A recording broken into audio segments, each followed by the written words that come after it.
एक नौजवान बैठा था, उस नौजवान ने कहा कि उर्दू जो है वो मगरिब की ज़बान है। मैंने कहा कि क्या कहा? उर्दू मगरिब की ज़बान है तेरी माँ की। बूढ़े बुजुर्ग थे, मैंने कहा मेरे घुटने में दर्द रहता है। उन्होंने कहा कि आप गलत काम करना छोड़ दीजिए, घुटना ठीक हो जाएगा। अब ये तो मैं नहीं कर सकता। अच्छा, तो आपने किसी और को बता देना था ना, आप किसी और से पूछ रहे थे। अरे वो छोड़िए, एक और बुजुर्ग मुझे मिले, मैंने उनसे पूछा। उन्होंने कहा कि आप ट्रांसफार्मर का तेल अपने घुटने पे लगाइए, ठीक हो जाएगा। अब मुझे उन्होंने चढ़ा दिया ट्रांसफार्मर पे। एक बंदा नीचे से आवाज दे के कहता है कि जावेद साहब ये डी भी ठीक कर दीजिए। अब मैं बताइए, मैं उसके बाप का नौकर हूँ। आपसे डीज ठीक करवाई उन्होंने, वो जो डी उड़ जाती है। यार देखिए, मुझसे बदतमीजी मत कीजिएगा। मुझ जैसे बाबों के लिए बड़ा मशहूर है कि मुझ जैसे बाबे अक्सर नौजवानों को मोटरसाइकिल पर लिफ्ट देते हैं, और स्पीड ब्रेकर ना भी हो तो ब्रेकें दबा दबा कर। बयान तो आपने सुन लिया, लेकिन इस बयान के पीछे जो पस मंजर था आप वो नहीं जानना चाहते। कैसा पस मंजर?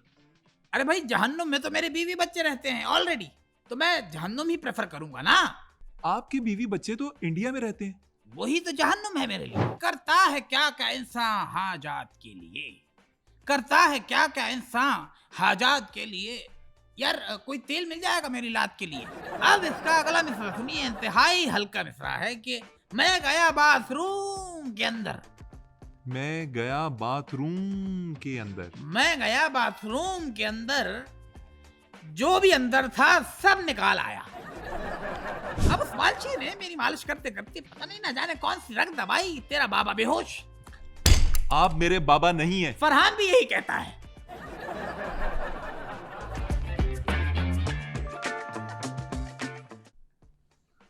अस्सलाम वालेकुम नाज़रीन, आप देख रहे हैं बैठक करती। मैं हूं आपका मेज़बान मोहम्मद अली खान।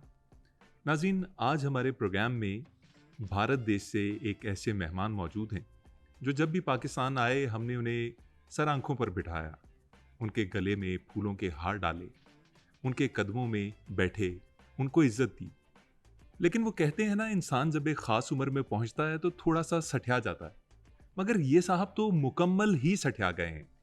इन्होंने हमारी मोहब्बतों को कूड़े की टोकरी में फेंका और हमारे बारे में ऐसी ऐसी बातें की कि अल्लाह तौबा। अब ये वाकई सठिया गए हैं या इनकी कोई मजबूरी है जिसकी वजह से ये ऐसे बयान देते हैं? इन्हीं से पूछते हैं। हमारे स्टूडियो में मौजूद मगर दिमागी तौर पर गैर हाजिर हैं जनाब जावेद अख्तर साहब। जावेद साहब, ये क्या बयानात थे? भाई यकीन जानिए कि आप जैसे गबरू जवान की तरफ से हमारा इतना लंबा चौड़ा मगर एबनॉर्मल तारुफ इस दिल को ठेस पहुंचा गया है। बड़े दुख और अफसोस की बात है कि आपने इस तरह से हमारी जो है वो जगह की।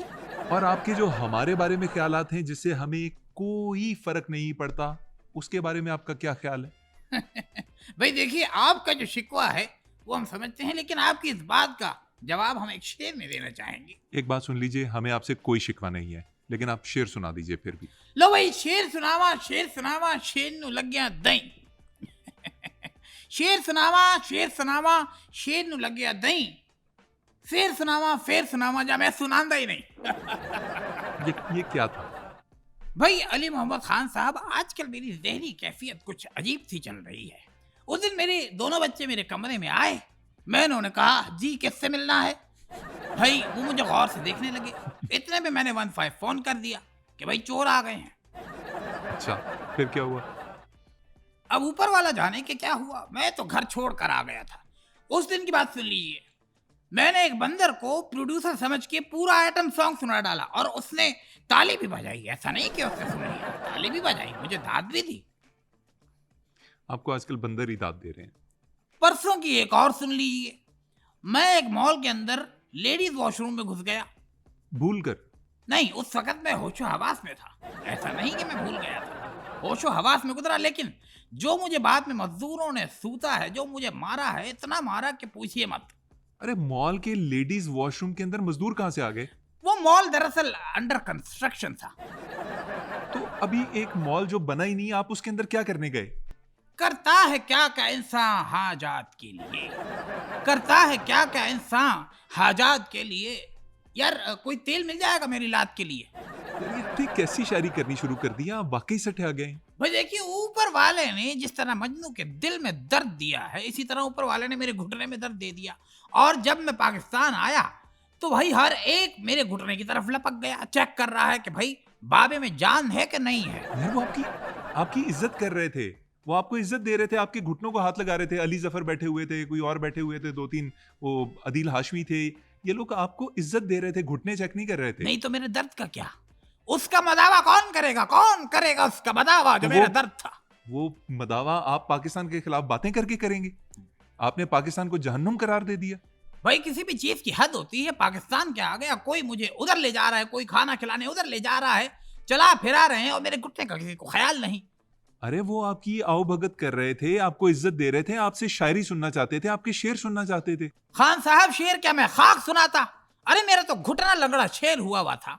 मैं तो चलने फिरने से कासिर। एक माजूर बूढ़ा जिसकी हड्डियां क्रिच मिच करती हैं, उसको इधर उधर चलाना फिराना, ये कहाँ का इंसाफ है? मुझे बताइए। आपने किसी को बताया, आपने किसी मेजबान को कि आपकी टांग में दर्द है? वो शायद आपको नाक तंग करता। मैंने एक से जिक्र किया था, कोई बूढ़े बुजुर्ग थे, मैंने कहा मेरे घुटने में दर्द रहता है। उन्होंने कहा कि आप गलत काम करना छोड़ दीजिए, घुटना ठीक हो जाएगा। अब ये तो मैं नहीं कर सकता।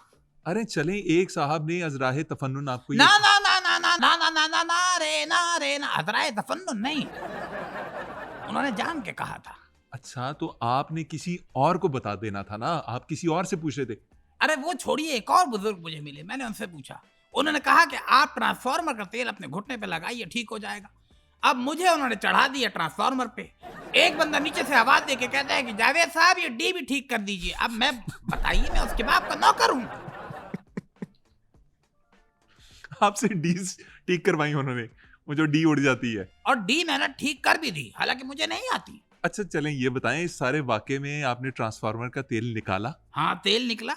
अच्छा, बड़ी अच्छी बात है ये तो। ट्रांसफार्मर का नहीं, मेरा तेल निकल गया। यकीन जानिए कि मैं उस वक्त जावेद अख्तर कम और लेस्को का मुलाजिम ज्यादा लग रहा था। लेकिन इस बहाने आपको ये तो पता चल गया कि लेस्को के मुलाजमीन दिन भर कितनी मेहनत करते हैं, गर्मी में ट्रांसफार्मर्स को ठीक करते हैं, सारा दिन तारों के साथ खेलते हैं, जान की बाजी लगाते हैं। बड़ा मुश्किल काम है। अरे क्या मुश्किल काम की बात छेड़ दी आपने। मुश्किल काम तो हमने किए हैं अपनी जवानी में। कैसे काम? भाई आपको जैसा कि इल्म है कि मेरे वालिद साहब शायर थे, बिल्कुल। तो घर में मेहमानों का आना जाना लगा रहता था। वालिद साहब मुझे हर बार जो है वो बोतलें लेने भेज दिया करते थे। अब मैं 3 बोतलें लेके आया। बोतलों से मुराद कोल्ड ड्रिंक्स? नहीं, शराब, कोल्ड ड्रिंक की ही बात कर रहा हूँ। यार देखिए, मुझसे बदतमीजी मत कीजिएगा। मुझ जैसे बाबों के लिए बड़ा मशहूर है कि मुझ जैसे बाबे अक्सर नौजवानों को मोटरसाइकिल पर लिफ्ट देते हैं और स्पीड ब्रेकर ना भी हो तो ब्रेकें दबा दबा कर फासला घटाते रहते हैं। अच्छा, तो बात थी कि 3 बोतलें मुझे वालिद साहब ने लेने के लिए भेजा। अब उन 3 बोतलों में से एक बोतल पे हो गई मेरी नीयत खराब। बच्चे थे आप, डेफिनेटली आ जाता है दिल बोतल पे। मैंने थोड़ी सी पी ली। अरे अब मुझे खौफ पड़ा कि घर ये झूठी बोतल लेके जाऊंगा तो वालिद साहब समझ जाएंगे, मार अलग से पड़ेगी। क्या आपने बोतल 1 कम कर दी है और 2 का लेवल ऊपर है? हाँ, मैंने क्या किया जनाब, मैंने तीनों का लेवल बराबर कर दिया। अरे वाह, आप तो बड़े चालाक थे। घर पहुंच गया और वालिद साहब ने वो बेल्टों से सूता है। क्यों? आपने वो तो बेल्टों से सूता है कि अल्लाह की पनाह। भाई मत पूछिए। अरे क्यों? आपने तो बोतलों के लेवल बराबर कर दिए थे, आप पकड़े कैसे गए? मैंने सारी पी कर बराबर कर दिए थे ना, इसलिए। हम होशियार भी तो रहे हैं, लेकिन बेवकूफ किस्म के होशियार। आपने तीनों बोतलें बिल्कुल खत्म कर दी? अरे बिल्कुल जनाब, मैंने 2 पाइप तक पी लिए। तो मतलब आपको मार पड़ी? अरे भाई, मार हमें अलग पड़ी और गला अलग खराब हो गया। अच्छा, ये जो आपका गला अजीब सा है, खराश सी है इसमें, ये उन बोतलों की वजह से है? नहीं, गला तो खराब, वो मेरा एक दोस्त है सलीम, उसने मुझे गंदा पान खिला दिया था, उस वजह से गला खराब हुआ। गंदा पान से क्या मुराद? अरे भैया, मुझे ये तो नहीं पता कौन सा था, लेकिन उसकी किस्में होती हैं। मीठा पान, सादा खुशबू, सौंफ खुशबू, मुलेठी वाला पान, साफ पान, मैला पान, जापान। पान में बहुत सी किस्में होती हैं। हाय मेरा पल्लू सरक गया। तो पान में बहुत सारी किस्में होती हैं जिससे आप खाते हैं। जावेद साहब, ये इंडस्ट्री में रह के आपकी किस तरह की आदतें हो गई? आप कहीं करण जौहर के साथ तो नहीं बैठ रहे? हाँ, करण जौहर से याद आया, एक दफा मेरी करण जौहर से मुलाकात हुई। हम तय नहीं कर पा रहे थे। क्या नहीं तय कर पा रहे थे? लगता है ऐसे झूठ बोलना पड़ेगा। हम मूवी तय नहीं कर पा रहे थे कि भाई इसकी स्टोरी ऐसी होनी चाहिए। मैं कह रहा था ऐसी हो, वो कह रहा था वैसी हो। जावेद साहब, वापस आते हैं मुद्दे की तरफ। आपने पाकिस्तान के बारे में जो बयान दिया वो याद है आपको? कौन सा बयान? किस बयान की बात कर रहे हैं आप? अरे जावेद साहब, कैसी बातें कर रहे हैं? अभी हाल ही में आपने पाकिस्तान के खिलाफ बयान दिया इतना नहीं, मुझे याद नहीं पड़ता। मैं शायद भूल गया क्योंकि ज़हनी कैफियत ऐसी है ना। आप देखिए, उस दिन की बात सुन लीजिए। एक तकरीब में मैं मेहमान खुसूसी गया और लोग मुझ पे हंसने लगे। क्यों? अंडरवियर उल्टा पहन के चला गया मैं। तो पाजामे के नीचे अंडरवियर उल्टा पहन लिया तो लोगों को कैसे पता चला? भाई पाजामा मैं घर भूल आया था ना। मतलब आप बगैर पजामा पहने तकरीब में चले गए? अरे यही नहीं खान साहब, भूलने की जो बीमारी है भाई, ये तो मेरे दिमाग में ऐसी फैल गई कि उस दिन आप ये ले लीजिए कि एक शादी के मंडप में पहुंच गया मैंने कहा कि खबरदार, ये शादी नहीं हो सकती, ये सिर्फ मेरी है। लाशें बिछा दूंगा, लाशें, गोलियां चल जाएंगी और पहली गोली उसके सर पे होगी जिसके ऊपर घोड़ा चढ़ा होगा। जो घोड़े पर चढ़ा होगा, जो भी है, लो भाई, उसके बाद जो दूल्हे वालों ने मुझे सूता है, जो मारा है, तौबा तौबा, पूछिए मत। जावेद साहब, शादी किसकी थी बाय द वे? वो कोई मुकेश अंबानी नामी शख्स थे, उनके साहबजादी की शादी थी। आप आनंद की शादी में जाकर ये सारा वबाल मचा के आए? मुझे याद नहीं पड़ता किसकी शादी की बात हो रही है। जावेद साहब, क्या हो गया आपको? बड़ा सेंसिबल समझते थे, बड़ी इज्जत करते थे आपकी। भाई अली मोहम्मद खान साहब, बस यूं समझ लीजिए कि इंडिया में रहने के लिए हमें इस तरह के पागलपन का सहारा लेना पड़ रहा है। अच्छा, तभी आपने इंडिया से अपनी वफादारी साबित करने के लिए पाकिस्तान को जहन्नुम करार दे दिया। समझ गया, आपने बयान इसीलिए दिया था ना? बयान तो आपने सुन लिया, लेकिन इस बयान के पीछे जो पस मंजर था आप वो नहीं जानना चाहते। कैसा पस मंजर? अरे भाई, जहन्नुम में तो मेरे बीवी बच्चे रहते हैं ऑलरेडी, तो मैं जहन्नुम ही प्रेफर करूंगा ना। आपके बीवी बच्चे तो इंडिया में रहते हैं। वही तो जहन्नुम है मेरे लिए। ओके, मतलब आप पाकिस्तान के बजाय हमेशा जहन्नुम को चुनेंगे, ये मतलब था? Yes, now you got my point. Alright. Now you got my point. समझ गए ना मेरी बात? समझ गए ना? जी बिल्कुल समझ अच्छा गया। ये बताओ, तुम्हारी टाइमिंग क्या है ऑफिस आने जाने की? समझ गए ना मैं क्या पूछ रहा हूँ?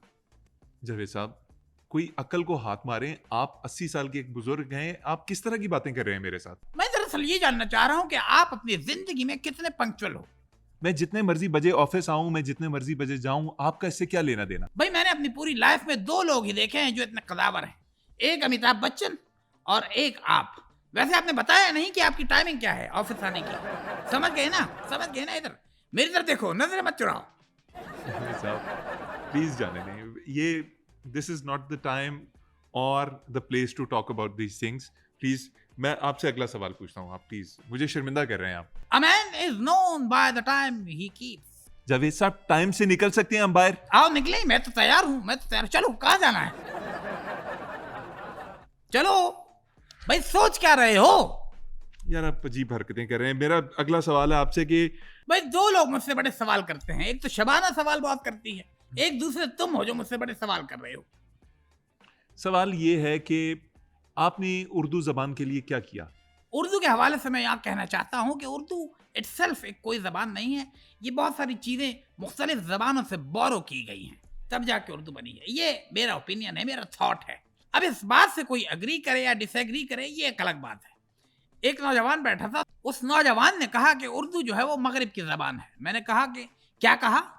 उर्दू मगरिब की ज़बान है तेरी माँ की। क्या कहा? उर्दू मगरिब की ज़बान है तेरी माँ की ज़बान है उर्दू। ये आपने उसको बोला? जी हाँ, मैंने उसको ये बोला और उसकी करेक्शन करवाई। और उर्दू बड़ी खूबसूरत ज़बान है, क्या खुशबू है इसकी, वाह वाह। आपने उर्दू के लिए क्या किया है? लो भाई, कैसी बातें कर रहे हैं आप?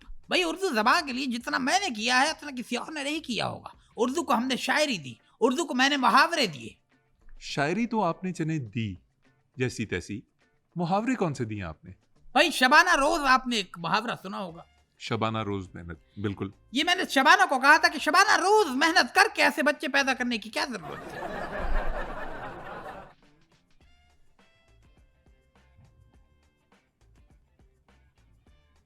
सांप सूंघ गया? क्या हो गया भाई? हेलो, अरे होश में हो नौजवान? होश में हूँ। ये किस किस्म का मुहावरा और कैसे बनाया आपने? मतलब अपनी बीवी से बात करते हुए आपने मुहावरा बना दिया? देखिए, ये सारी बातें अपनी जगह। आपने ये नहीं बताया कि आपकी टाइमिंग क्या है ऑफिस आने जाने की। बात वहीं पे अटकी हुई है। अच्छा, इसमें एम्बेरस होने की कोई जरूरत नहीं है, ओवर एक्टिंग मत करो, नॉर्मल हो जाओ। ये ताजा ताजा नज़म अभी यहाँ आते हुए मैंने लिखी थी। इरशाद नहीं, इरशाद ने नहीं, मैंने लिखी है। खुद को देखा तो ये ख्याल आया। खुद को देखा तो ये ख्याल आया। कैमरामैन ताली नहीं बजा रहा।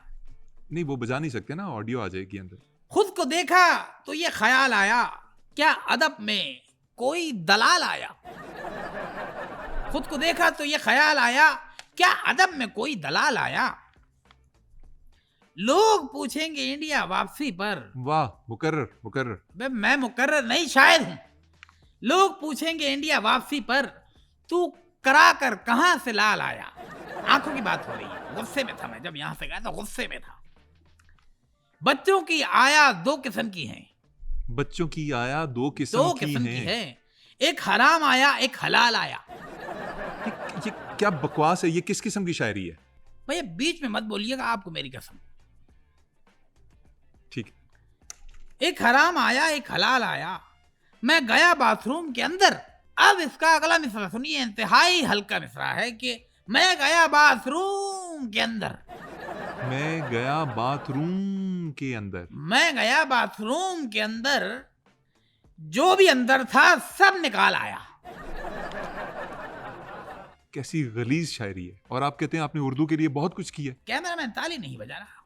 अरे आपकी शायरी पे बंदर ही ताली बजाते हैं। ये क्या आपने पेश किया है? ये मेरी शायरी है, और मुझे अपनी शायरी से, अपनी बातों से, अपने अफकार से, अपने अक़वाल से बड़ा इश्क है, बहुत इश्क है। आपको बचपन में जादू क्यों कहा जाता था? भाई बचपन में हमें जादू इसलिए पुकारा जाता था कि मैं बचपन में चीजें बड़ी गायब कर देता था। कैसी चीज? बाप की जेब से पैसे, माँ के दराज से जेवर, और अपने क्लास फेलो के टिफिन से लंच, ये मैं गायब कर देता था। तब से मेरा नाम जादू पड़ा था। चलिए वापस आता हूं उसी सवाल की तरफ कि आपने जहन्नुम वाला बयान दिया, आपने भारत को जहन्नुम कहा, लेकिन इसके साथ पाकिस्तान को जोड़ने की क्या जरूरत थी? भाई देखिए, इसकी एक वजह है।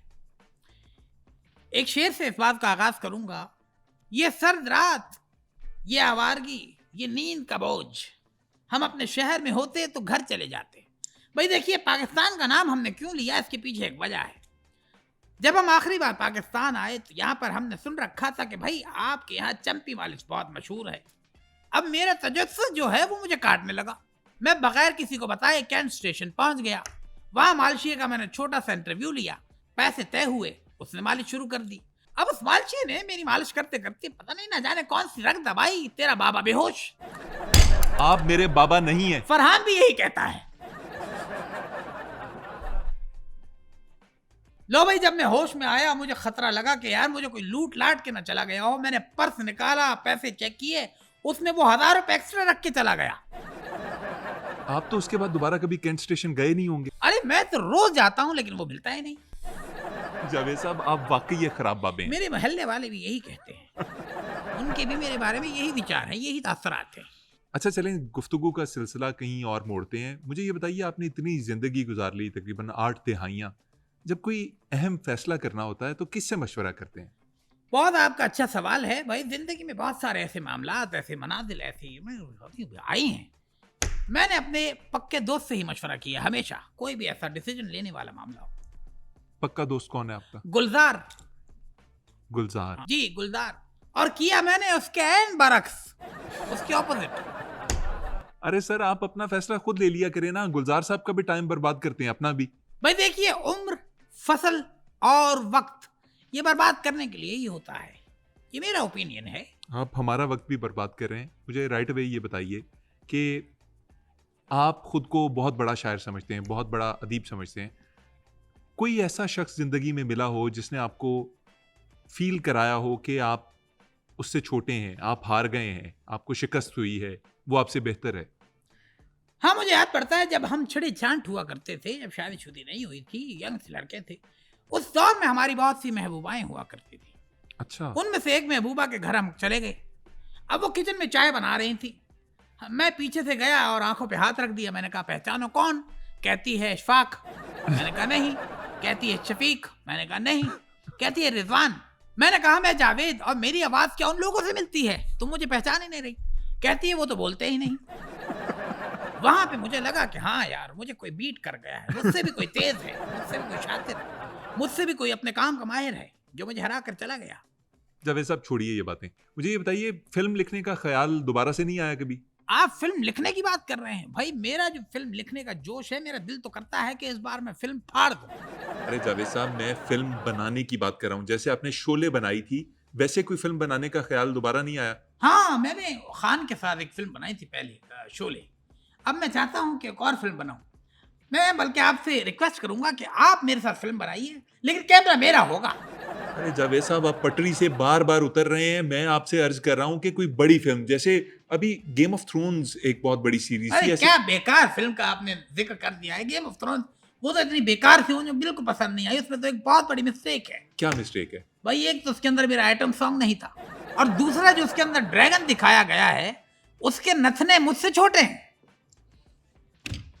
मैंने एक चीज तय कर ली है, हम बनाएंगे गेम ऑफ थ्रोन्स पार्ट 2। मैं और आप? मैं और आप।